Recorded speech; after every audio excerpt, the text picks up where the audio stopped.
Alô,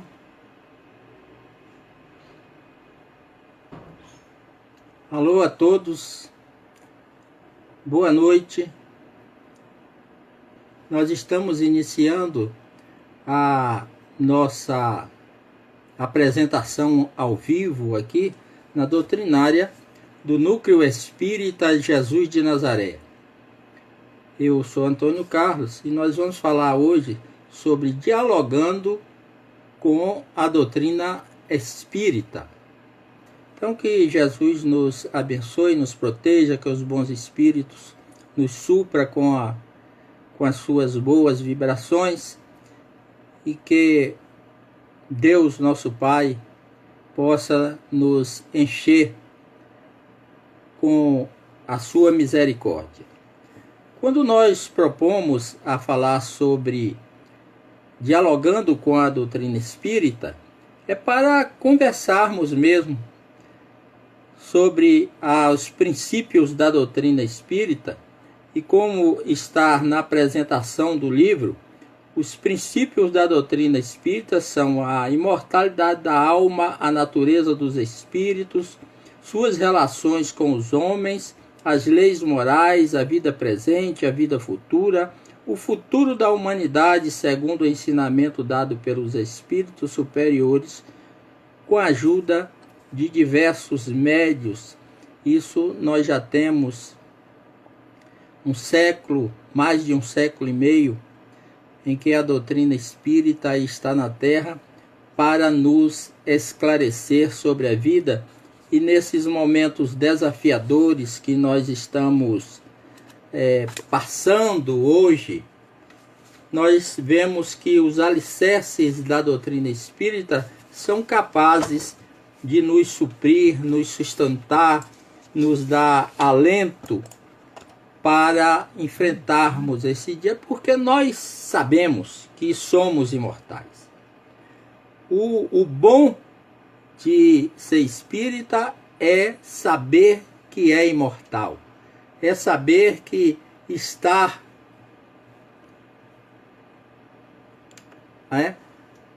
diante da vida, mas que a vida é muito mais do que a existência física. A vida é uma completude que vai desencadeando a partir das múltiplas vivências, das vivências paligenésicas ou das reencarnações que todos nós temos, para gradualmente aprendermos sobre essa vida, gradualmente ir direcionando-nos para Deus, como nos diz Paulo na pergunta 1009, no complemento item 3, gravitar para a unidade divina. Então nós todos estamos gravitando para a unidade divina, e gravitar para a unidade divina é ter todo esse contexto de imortalidade do ser, de sermos mais presentes na vida. E a doutrina espírita vai nos ensinando isso paulatinamente. Porque o mais impressionante do contexto da doutrina espírita, que na primeira pergunta do Livro dos Espíritos, já pergunta: que é Deus? É algo importantíssimo, porque o professor Denizar não perguntou quem é, o que é, não, que é Deus? E os Espíritos nos deram uma resposta que é uma maestria. Deus é a inteligência suprema e causa primeira de todas as coisas. Então tudo que tem no universo, a origem está em Deus. Deus é o Criador supremo de todas as coisas. Deus é aquele que cria. Nós podemos até melhorar a criação divina. E vocês não surpreendam com essa minha proposta. Nós podemos melhorar, porque Deus coloca a natureza ao nosso favor. Lembro-me agora que eu gosto muito de contar histórias de uma história de um senhor que foi até uma gleba rural e falou: oh, que belo pedaço de terra Deus lhe deu. E aquele produtor rural falou: você queria ver isso aqui, você devia ver isso aqui quando ele cuidava sozinho. Quer dizer, o homem vai aperfeiçoando na medida do possível aqui na terra as belezas que Deus nos deu. Alguns exploram, mas isso é da própria inferioridade, da própria imperfeição nossa ainda nesse caminho para a perfeição. Porque nós ignoramos ainda muitas coisas. Então Deus é essa suprema sabedoria. Podemos entender Deus plenamente, nós podemos entrar na natureza íntima de Deus, e Kardec com maestria fez essa pergunta, né? Podemos entender a natureza íntima de Deus, e os Espíritos mais uma vez nos dão uma lição primorosa, porque eles dizem exatamente assim: não, é um sentido que falta, que lhes falta. Nós faltamos um sentido para entendermos a grandiosidade de Deus. Então, por isso que nós não entendemos ainda a sua natureza íntima. Nós não podemos ainda entender Deus na sua plenitude.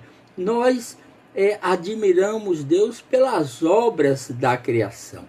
Nós, por exemplo, estamos em um sistema planetário que é composto do nosso Sol mais 8 planetas que alijaram que é um protoplaneta, mas estamos 8 planetas. Mas nós estamos numa galáxia que tem bilhões de planetas, bilhões de sóis esplendorosos, que o nosso Sol se acanharia diante de grandiosidades. Sóis que, se compararmos ao nosso Sol, botaríamos uma bolinha de gude no centro de um estádio de onde dá o pontapé inicial da bola, botaríamos uma bolinha de gude, e essas estrelas grandiosas seria toda a circunferência de do estádio. Então nós temos a grandeza. Então Deus é uma grandeza incomensurável, é por isso que nós não podemos entender que esses planetas, eles volitam aí pelo universo, eles movimentam-se pelo universo, e não há nenhum desastre, nenhum se tocam. Os cientistas às vezes, e alguns dias atrás, tem um meteoro aí que poderia se chocar da Terra. Eu falei para uma companheira, passou uma mensagem já: pô, Antônio Carlos, estou preocupado com isso. Eu falei: não se preocupe não, vai passar a milhares ou milhões de quilômetros da Terra, e não deu outra. Porque nós temos as nossas defesas. Deus, quando propiciou a Jesus e os espíritos crísticos a construírem o sistema planetário, construiu com uma sabedoria imensa. Então, ainda não podemos entender, mas um dia entenderemos a Deus. Estamos caminhando para lá. Nós ainda somos assim muito pequenos para entender a sua grandeza. É tanto que nós estamos vivendo momentos difíceis, e às vezes a gente pergunta: e Deus onde está? Deus está aí, trabalhando. As inteligências científicas do mundo, os bons espíritos cientistas também da erraticidade, estão aí implementando essas inteligências para que se possa descobrir o antídoto, que é uma vacina, ou os remédios, no mais breve tempo possível, e que a gente possa voltar ao que era antes, agora com outros aspectos. Porque a humanidade, depois dessa humanidade avançada, já tivemos outras lições igual essa, mas eram ainda muito incipientes. Mas essa humanidade mais avançada, mais evoluída, né? Embora não sejamos civilizados, mas sim policiados, essa humanidade aprenderá lições que não esquecerá jamais. Mas isso é aos poucos, aos poucos. Nós somos muito arridis. Mas iremos, aos poucos, nos aprofundando na natureza de Deus, entendendo a sua grandeza, aquele Deus que Jesus colocou-nos como Pai. É Deus Pai, é Deus Amor, é Deus Espírito, que a gente irá decodificando paulatinamente. Outra questão que às vezes a gente fica assim, eu poderia entender, conhecer o princípio das coisas. Eu gostaria tanto de saber como é que o homem surgiu, veio de onde, como é que eu surgi, como é que a Terra foi feita. A ciência já nos diz isso, mas eu gostaria de saber mais. Então, nós ainda não temos condições de saber o princípio das coisas. Deus ainda não nos permite. Isso ainda não nos pode ser revelado nesse mundo, mas o será logo mais, quando palmilharmos melhores conhecimentos, quando sairmos dessa situação de egocentrismo que nós tanto cultivamos, de orgulho, de vaidades, quando formos mais simples. E é difícil ser simples. Nós vemos aí, nesses momentos que estamos passando, como é difícil ser simples, como é difícil ficar em casa, não é? Como é difícil curtir aquilo que nós chamamos de lar, de casa, de família, de viver em harmonia. Tem tanta gente conflitado por aí, só porque não pode ir para a rua mais livremente, embora a rua esteja aí, nós podemos ter acesso, mas corremos alguns riscos, temos que ser obedientes a determinadas leis e nós não gostamos muito de obedecer. Sair na rua com a máscara tampando o rosto, ter com medo das pessoas, isso aí nos conturba. Mas um dia nós entenderemos por que disso tudo. Como eu disse, nós já passamos por outras fases e não tínhamos as condições que temos hoje de nos cuidarmos melhor. Então, é preciso que a gente entenda o que nós realmente somos, o que somos realmente.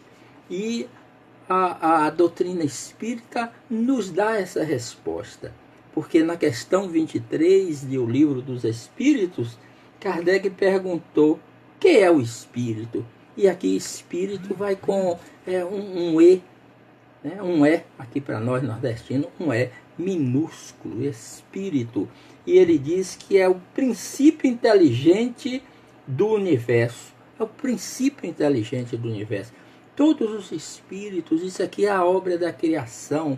A gente pode entender esse espírito como ser minúsculo, porque é toda uma obra da criação, conforme aquele lance poético do Leon Denis.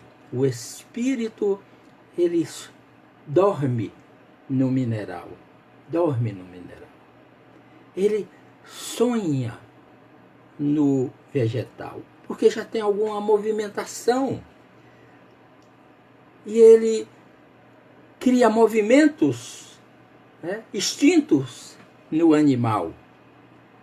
E ele desperta no homem, porque ele desperta o livre-arbítrio, a responsabilidade que nós todos devemos ter diante da vida, os aprendizados cada dia mais desafiadores que a vida nos apresenta.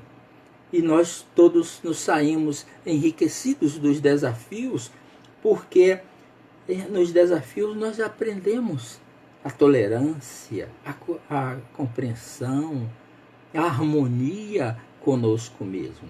E é difícil ser harmônicos conosco mesmo. É difícil termos a grandiosidade de conhecermos a nós mesmos, não entrarmos em conflitos conosco mesmo, né? E a doutrina espírita nos apresenta cada vez mais desafios, né? Quando vai nos possibilitando conhecer todas as circunstâncias que nos envolvem na Terra. E uma questão que é muito peculiar: onde estavam os elementos orgânicos antes da formação da Terra?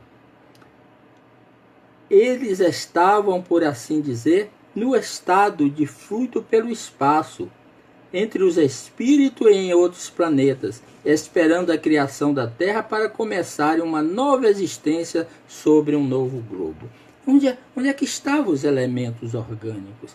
Eu lembro aqui que em 1987 eu li um livro, Um Pouco Mais de Azul, de um astrofísico, Roberto Rives, um astrofísico canadense, mas estava na França, cuidando lá do centro espacial da França, das pesquisas astronômicas, e ele diz assim: existem determinados elementos no plasma universal. Aquilo que nós chamamos de fluido universal, ele chamava de plasma.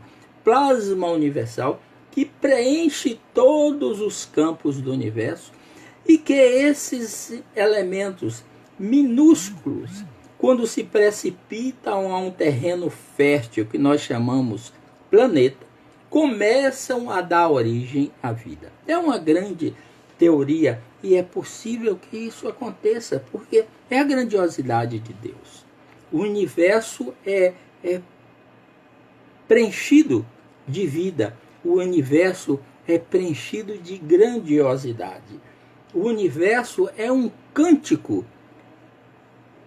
de grandeza, é um cântico de paz, é um cântico de harmonia, é o cântico do poder divino, que nós ainda não conseguimos entender, porque nós somos tão pequenininhos que o nosso limite no universo é 380 mil quilômetros.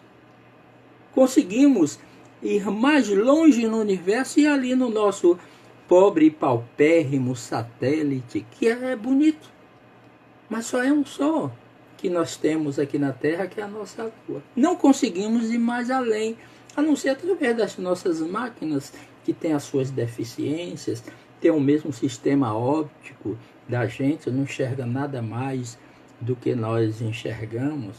E para enxergar outras vidas em outros orbes, é preciso que nós tenhamos outra visão, outros meios de visualizar essas grandiosidades e essas vidas que existem em outros planetas. Ainda não conseguimos.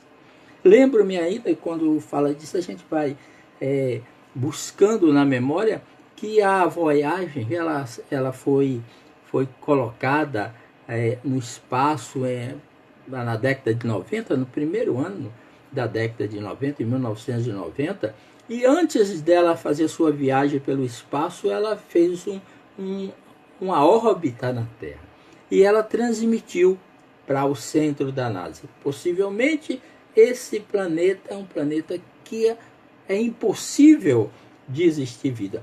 Nós, aqui da Terra, nós fizemos a máquina e ela nos deu essa lição, que o planeta Terra era impossível de ter vida como nós a temos aqui. Como é que esse instrumento vai buscar outras espécies de vida? Então tem isso, tem essas falhas nas nossas máquinas, nas nossas criações. Mas o importante é que os elementos estão aí, esperando a nossa evolução para que nós construamos outros sistemas por aí. Que o objetivo do espírito é crescer, é evoluir. O objetivo do espírito é palmilhar outros mundos, é palmilhar outras terras, né? E a pergunta 55 nos dá a resposta sobre isso, porque ela diz assim: todos os planetas que circulam no espaço são habitados? Todos os planetas são habitados? Sim, e o homem na Terra está longe de ser, como creis, o primeiro em inteligência, em bondade e perfeição.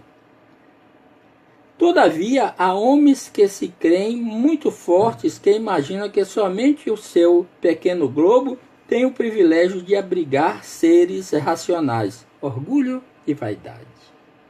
Julgam que Deus criou o universo só para eles. Nós podemos dar um exemplo aqui. É como se um grande arquiteto construísse um belíssimo arranha-céu com 100 andares. E num cantinho lá do espaço que abarca esse grande arranha-céu, esse grande edifício, construísse a casa daquele que é o zelador, o caseiro, com um quarto, uma sala, banheiro, limitado. E falasse aqui, e o engenheiro falasse assim, ó, o arquiteto falasse, ó, meu filho, esse aqui é onde você vai morar. E todos os dias você ilumina esse prédio aí para você admirar. Seria uma incoerência. Então todo o universo é habitado, todos os mundos. Agora, cada um tem sua qualidade. Como nós conhecemos algumas questões sobre o perispírito, alguns princípios que regem o perispírito, né?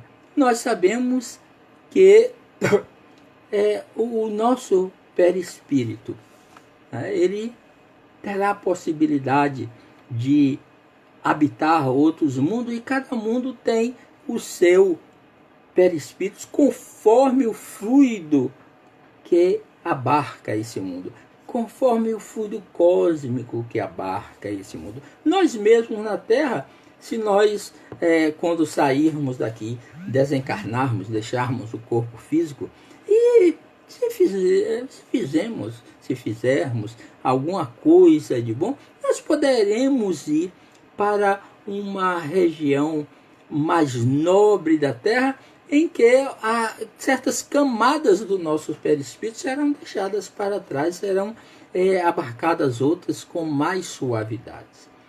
O perispírito de quem está no nosso lar não é o mesmo de quem está em Alvorada Nova, que é pelas notícias que a gente tem, é uma cidade espiritual mais avançada. E outras cidades espirituais, outras instâncias, como diz outros céus, né, que tem alguns místicos que falam que são 7 céus. Outras instâncias mais avançadas, o perispírito é mais tranquilo. Nós vemos em nosso lar que a mãe de André Luiz, para visitá-lo, precisou de uma transformação, uma espécie de uma reunião mediúnica, de uma materialização, para se materializar, para se apresentar em nosso lar. Como André Luiz, para ir aonde ela morava, só foi através do sonho, através de um desdobramento onírico para lá. Então a gente vê que tem essas possibilidades, esses elementos. A questão 132 fala dos objetivos da reencarnação. Qual é o objetivo da gente reencarnar mesmo aqui na Terra? Da gente passar por esses percalços, esses desafios que cada dia eles aumentam. Quando a gente é criança, a gente tem determinados desafios, que é o aprendizado, né? É o aprendizado com os pais, o aprendizado com a escola, o aprendizado com a sociedade, com as nossas turmas. Quando a gente é criança, a mesma coisa. Quando é jovem, tem os desafios. Quando é adulto, mais novo, tem outros desafios, né? Então a gente tem sempre desafios. Eu que já sou idoso, 70 anos, né? Já sou bem idoso, a gente tem outros desafios, a gente tem outras percepções, e a gente vai chegando perto da libertação, que pode acontecer a qualquer hora, pode acontecer daqui há alguns anos, mas pode acontecer daqui a alguns minutos, algumas horas, nós não sabemos, porque nós não temos domínio sobre isso. A gente sabe que escolheu, mas não sabe a hora que escolheu. Então a gente tem esse objetivo, que é aperfeiçoar-nos através dos desafios. O espírita, por excelência, sabe que o corpo envelhece, mas ele não pode dobrar-se ao envelhecimento do corpo. Ele tem que aceitar as suas limitações corpóreas, mas o espírito pode dar voos imensos. Eu lembro do Chico, quando ele já estava a desencarnar, um repórter perguntou: Chico, como você vai? Ele falou: eu vou bem, meu corpo não está tão bem que ele não responde mais às minhas necessidades, ele não responde mais os meus anseios, mas eu estou bem. O dia que ele quiser me libertar, eu vou bater asas e voar. E talvez, quem sabe, ser recebido por Jesus. Quem sabe que tem alguém aí nesse processo, né, que possa ser recebido por Jesus. Quem sabe? Né? A gente não pode perceber que às vezes as pequenas coisas que fazemos na vida, elas podem ser relevantes. Elas podem ser relevantes. Diz que Deus reconhece-nos não pelos nossos pedidos a eles, mas Deus nos ajude, que vem de várias outras consciências. Quando fazemos algum bem, às vezes quando damos um bom dia a uma pessoa, não estamos muito acostumados a isso, mas quando damos um bom dia a uma pessoa, nós poderemos fazer um bem imenso. Porque normalmente nós somos meio enturfados, não gostamos de cumprimentar as pessoas, e quando não nos conhecemos, não cumprimentamos. Mas qual é o objetivo da reencarnação nossa, da reencarnação dos espíritos? É uma resposta assim peremptória, mas muito importante, que diz assim: Deus lhes impõe a encarnação com o objetivo de fazê-los chegar à perfeição. Para alguns é uma expiação, para outros uma missão. Todavia, para alcançar essa perfeição, devem suportar todas as vicissitudes da existência corporal. Nisso é que está a expiação. A encarnação tem também outro objetivo, que é o de colocar os espíritos em condições de cumprir sua parte na obra da criação. Veja o importante: nós temos um dever, um propósito de cumprirmos a nossa parte na obra da criação. Melhorar-nos e melhorar as pessoas que estão à nossa volta, não impondo determinados impositivos a ela. Faça isso, não. Mas é o nosso exemplo, é a nossa harmonia, é o interesse que nós temos pelas outras pessoas. Nós não precisamos fazer nada, é só ter atenção pelas pessoas. É isso que nós precisamos. Então nós vamos cumprindo paulatinamente nossa parte, né, na obra da criação. Para realizá-la é que em cada mundo ele toma um aparelho em harmonia com a matéria essencial desse mundo, cumprindo aí, daquele ponto de vista, as ordens de Deus, de tal sorte que, concorrendo para a obra geral, ele próprio se adianta. São os desafios da vida. A gente vai sempre se melhorando, mesmo que a gente não perceba, porque as circunstâncias da vida nos impõem isso. Por isso que fala, Deus impõe. As circunstâncias nos impõem a melhorar conforme o meio. Se a gente estivesse encarnado há 500 anos, no tempo da peste negra, nós estaríamos passando um maior sufoco. Estariam desencarnando muito mais pessoas. Mas a gente está desencarnando um número relativamente pequeno. Porque quando a gente fala assim, há 60 mil pessoas desencarnadas, a doença ela é muito rigorosa, porque ela atinge a todo mundo, e ela tem atingido a classe médica, a classe da saúde, que cuida dos doentes. Então ela é muito rigorosa, porque ela é muito contagiosa. Mas ela não está dizimando a humanidade. 500 mil pessoas já desencarnaram na Terra.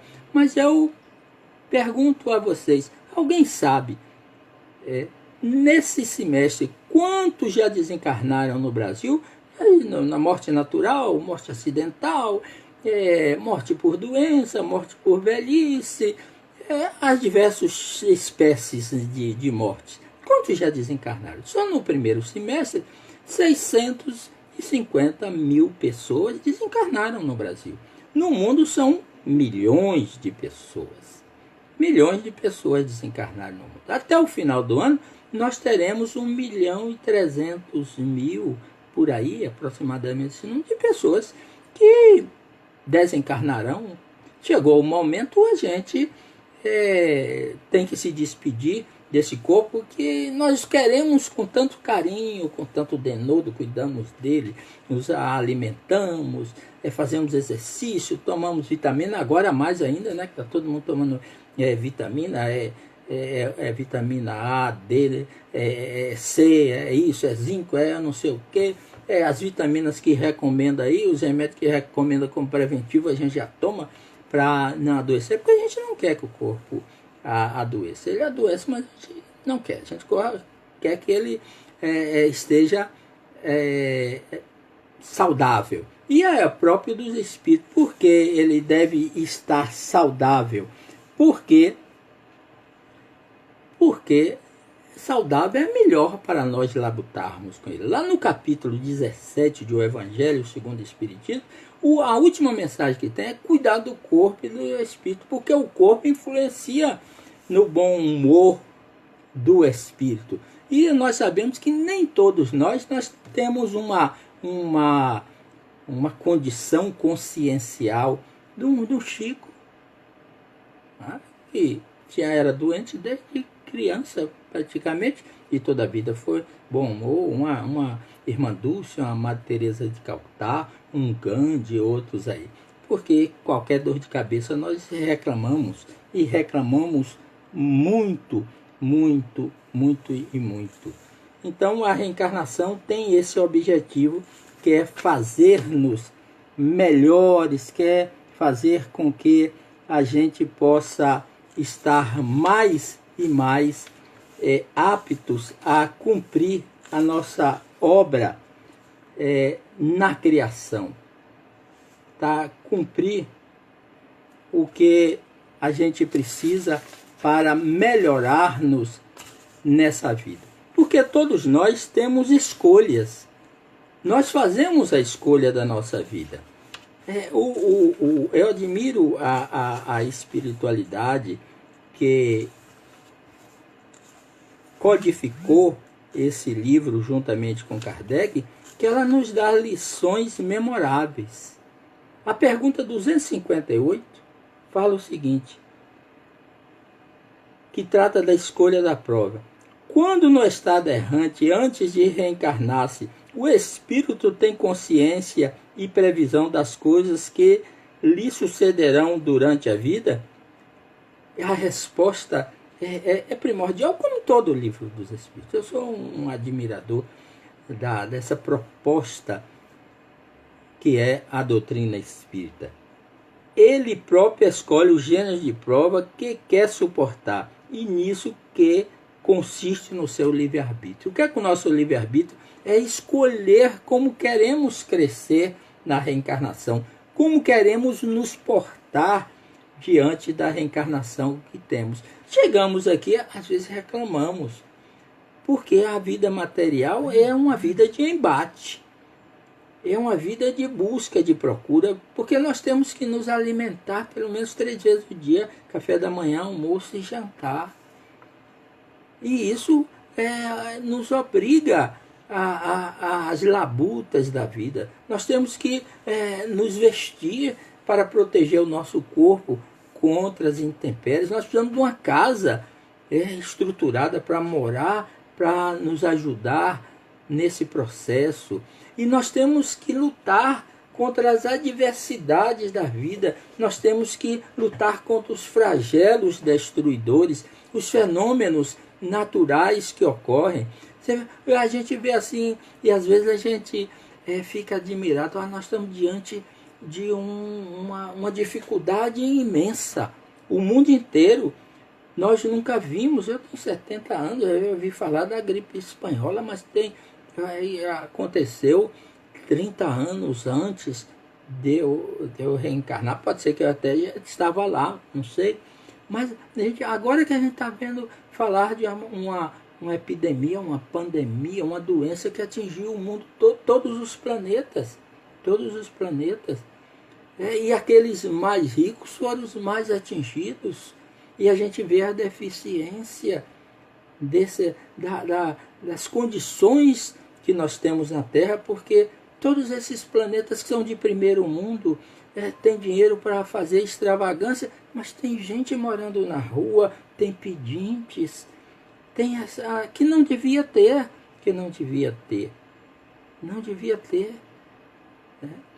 Aí vem para o terceiro mundo, para a nossa América do Sul, para a África, para a América Latina, que a gente sabe que a pobreza é grande. Nós temos 70% da população da América Latina em empobrecimento. São pobres. Nós temos 20%, 10% aí mais ou menos, 20 ou 10% que são ricos, que são o dono de todas as riquezas da nossa América. Nós lutamos por isso. A África, só que a África nessa pandemia tá melhor do que todos os lugares, porque como as condições de saneamento lá são difíceis, as pessoas têm que tomar determinados medicamentos e, segundo os cientistas, esses medicamentos que eles tomam lá estão tendo algum resultado para essa pandemia. Então é isso aí que acontece. Mas a escolha das provas são nós mesmos que escolhemos. E quando nós estamos para reencarnar, nós vamos escolher algum dia da nossa existência passarmos por essa dificuldade no campo da saúde física, da saúde mental, que isso atinge a saúde mental. Hoje eu estava vendo um programa que em todos os países do mundo que os casais tiveram que ficar juntos mais tempo, os números de divórcios aumentaram, porque as pessoas começaram a conhecer a outra na intimidade, não só de chegar para dormirem, para ir no restaurante e no outro dia sair, mas ficarem 24 horas por dia um olhando para o outro, tendo que buscar as alternativas para viver. Às vezes as pessoas também não sabem ficar junto com o outro em silêncio, tem que estar conversando, isso, aquilo outro. É esse processo. Como o espírito pode querer nascer no meio de pessoas de má vida? Como é que eu posso escolher reencarnar em um lugar em que o meio moral é difícil?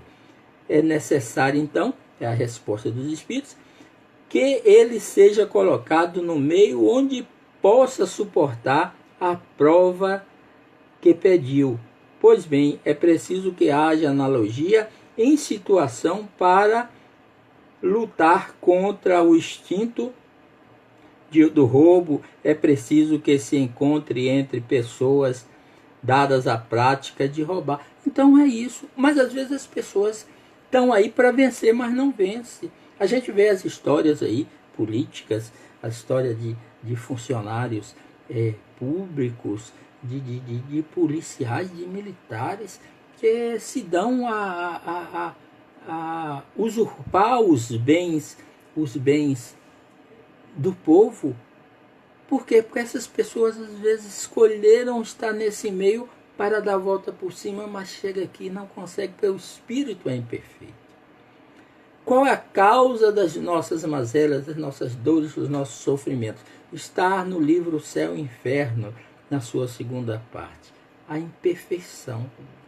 Então é preciso que a gente vá desbastando a imperfeição. É preciso que procuremos ser hoje melhores do que ontem e amanhã melhores do que hoje. É preciso que a gente vença as nossas más tendências e melhore moralmente, mas é um processo educativo. E como processo educativo, isso é difícil, é desafiador.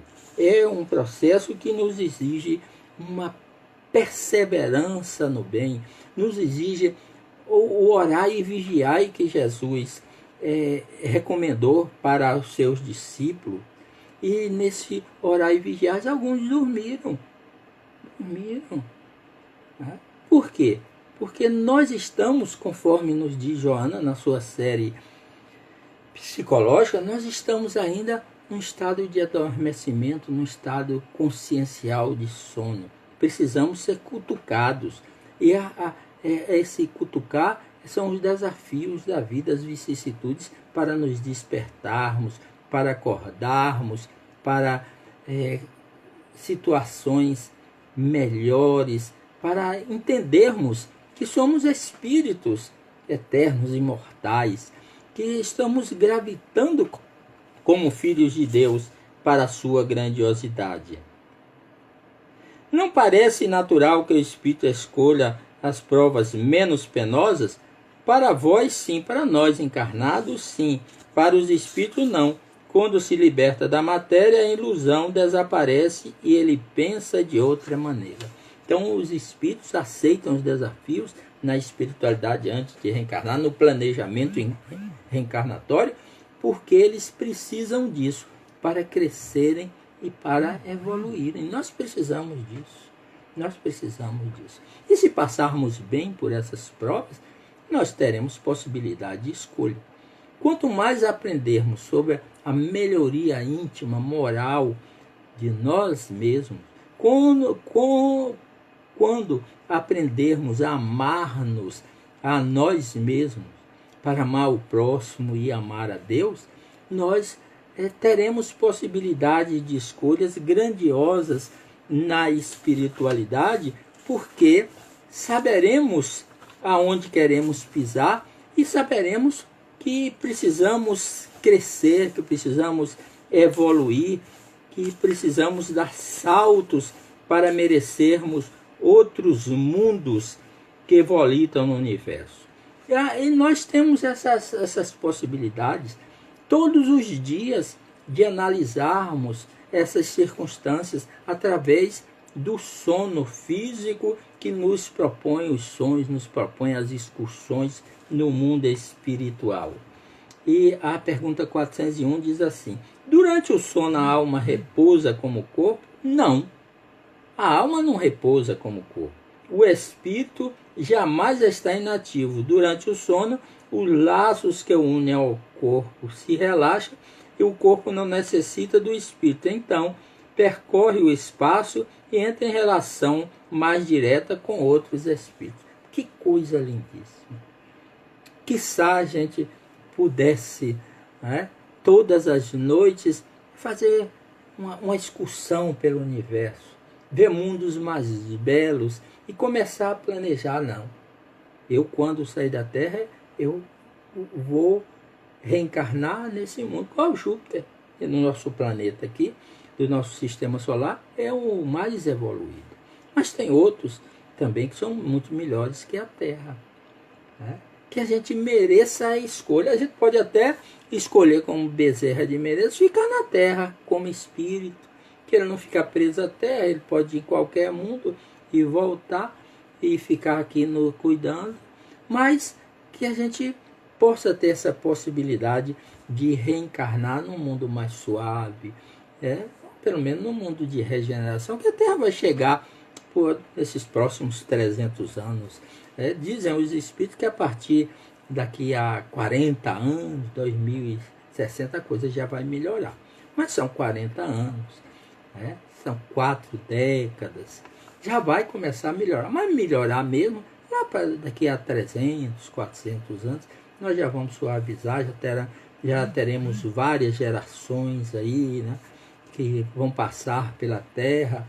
Poderemos, eu que sou mais idoso, já reencarnar mais para diante, numa Terra melhor, em um planeta mais justo, um planeta conforme a lei do amor, da justiça e da caridade, e aí crescer mais, crescer mais. Ou então, quem sabe, né? A gente escolha ir para um planeta onde a roda é quadrada para ajudar espíritos mais simples e crescer muito mais ainda, porque é um trabalho meritório. É um trabalho igual os Médicos Sem Fronteira. São pessoas que se formam nas faculdades de medicina, de enfermagem do mundo inteiro e se propõem a servir aqueles que são mais necessitados aqui nas Américas, na África, na Oceania. São médicos que se dispõem aí para servir ao bem. A gente também pode ter essa disposição. Não, eu posso ir para Júpiter, mas eu vou para um planeta com o que eu sei hoje. Eu quero ir para um planeta mais atrasado que a Terra, porque lá eu serei um Descartes, eu serei um Platão, eu serei um Sócrates, eu serei um Zoroastro. Tem essa possibilidade também. Eu tenho um amigo que diz assim, o pessoal quer reencarnar na próxima vez num lar espírita desde o início. Ou não, eu quero reencarnar no meio dos muçulmanos, para ver se eu aprendi as lições mesmo do Evangelho de Jesus e da doutrina espírita. É um desafio, é uma proposta que ele já se põe aí nesse processo. Então é isso. Então nós vamos crescendo com o espírito paulatinamente, né? E a pergunta 621 vai nos dizer assim: onde está escrita a lei de Deus? Está em algum livro sagrado? Está aqui no livro dos Espíritos? Não, está em algum livro sagrado? Na Bíblia que está aqui? Não. Está na nossa consciência. As leis de Deus estão escritas aqui. Por isso que quando a gente faz qualquer coisa que desvia do normal, a consciência dói. Quando a gente já tem algum discernimento sobre o bem. Às vezes no centro espírita, quando alguém chega assim, que a pessoa está obsidiada, então ela está no processo de regeneração. Porque a gente só percebe que está sendo alvo dos espíritos ainda imperfeitos quando a gente já está buscando a consciência da coisa, porque senão a gente vai na enxurrada. A gente está vendo aí as aberturas que estão dando para as pessoas vão todas para a rua, vão para os bares, porque tem 3 meses que não bebem e vão fazer farra e botam paredão nas ruas e passam a noite toda aglomerado sem usar os meios de segurança para não se contaminar. E eu ouvi essa semana, no domingo, Divaldo falando, daqui a 14 dias aparecerá uma multidão que se contaminou e vai apresentar a doença, alguns assintomáticos, que vai espalhar a doença para outras pessoas. Mas é a nossa inconsequência ainda, porque nós somos esses espíritos que ainda não discerniu que a justiça divina está inscrita, está expressa na nossa consciência, e é preciso que a gente busque o nosso modelo e guia para chegarmos a essa consciência. É preciso que a gente busque a perfeição que já esteve na Terra, a perfeição mais elevada que já teve na Terra, para que a gente busque essa consciência. 625. Qual o tipo mais perfeito que Deus ofereceu ao homem para lhe servir de guia e modelo? Jesus. É preciso que a gente busque Jesus para a nossa elevação. É preciso que a gente busque Jesus para o nosso crescimento. É preciso que a gente busque Jesus para termos consciência de nós mesmos, para nos conhecermos dentro desses princípios. E a pergunta 919 do Livro dos Espíritos, que é uma perfeição, ela vai nos dizer assim. 919.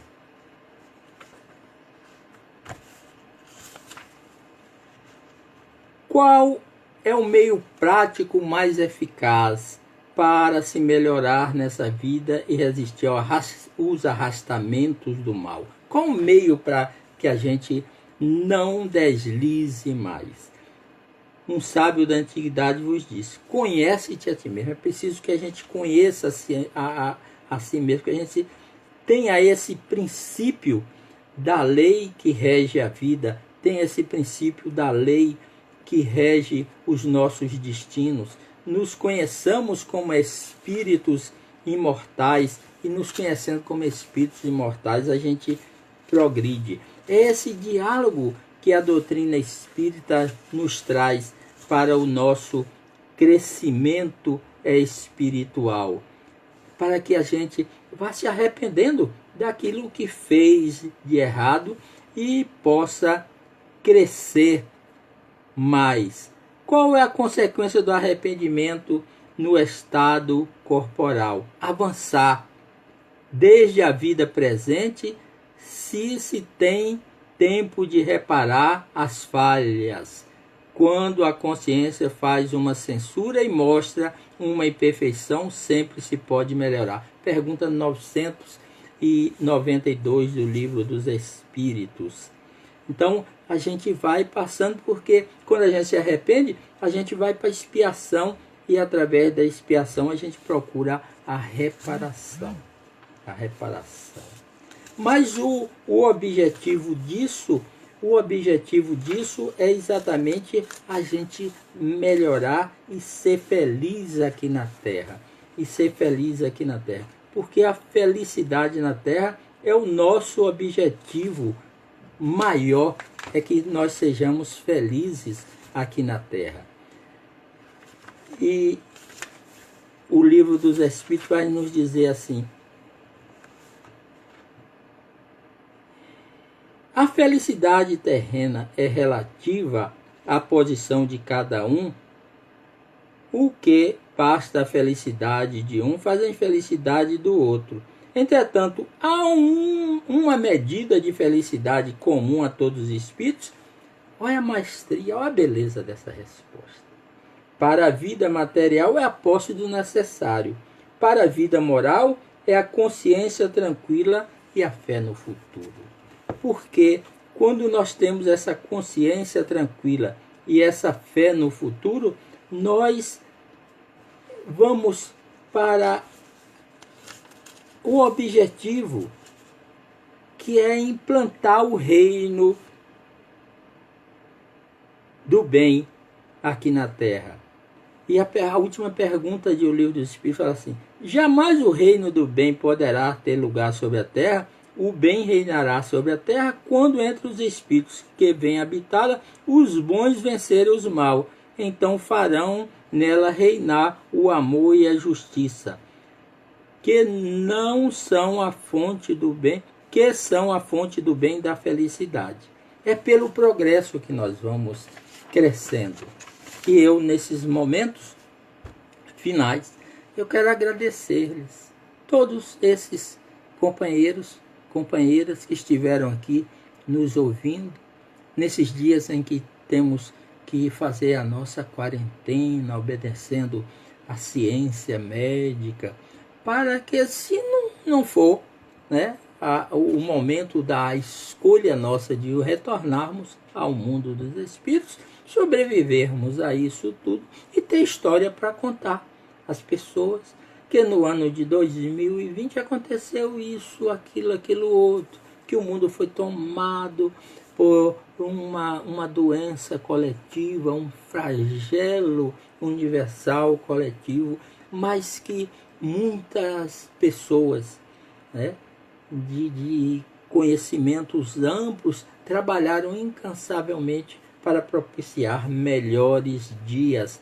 à nossa gente humana, à humanidade aqui na Terra. Porque daqui a um dia a vacina vai aparecer, outros remédios já estão testando por aí, outros remédios vão aparecer e vão nos possibilitar novamente andar de cara limpa aí pela rua, mas não é para a gente fazer jamais extravagância. Esse costume agora devia ser um costume que permanecesse quando a gente fosse ter contato assim mais aproximado com as pessoas, para que outros tipos de doenças não fossem transmitidos às pessoas. É um meio profilático, mas nós gostamos de olhar as pessoas no seu perfil íntegro, e nós vamos conseguir isso porque, como eu disse, já passamos por outras situações dessa e superamos e vamos superar mais essa. Agradeço a todos e agradeço ao Núcleo Espírita Jesus de Nazaré pela oportunidade de conversar com vocês.